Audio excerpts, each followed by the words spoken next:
Hello, magandang umaga sa inyong lahat mga kalingap. May recipe si Kalingap Jonah ngayon. Lumpiang gulay. Ang sahog mga kalingap ay taugi.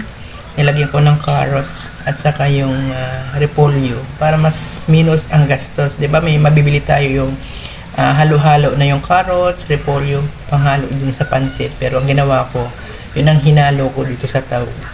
Nilagyan ko ng giniling at saka yung tokwa. Ginawa ko mga kalingap, ginisa ko muna ang sibuyas, bawang at saka yung giniling.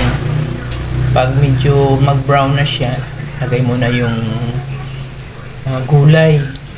Tapos prituhin muna para maluto siya at hiwa-hiwain mo siya ng square. Ito mga kalingap, ayan, hiniwa ko na siya. Yung iba hinalo ko dyan at yung iba ay pwede lalagyan ng suka. Tapos yung wrapper na pangbalot, ayan, ito mga kalingap, nakagawa na ako. Ayan, pwede mo siyang i-stock sa ref pag marami at tuwing umaga or gusto nyo kumain ay pwede ka magprito. Kaya ito mga kalingap, nagbabalot na ako. At mamaya magprito tayo. Yan, lumpiang gulay. Taugi with repolyo and carrots.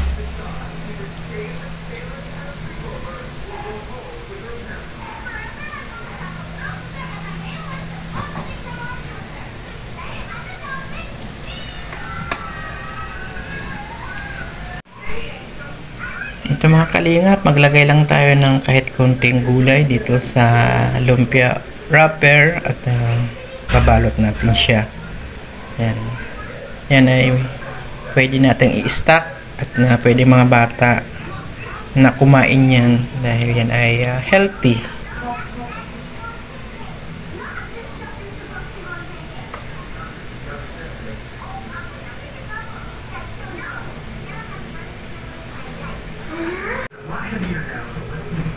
Ito mga kalingap, luto ng ating gulay na lumpia. Thank you so much sa mga nakasubaybay sa channel ni Kalingap Jonah.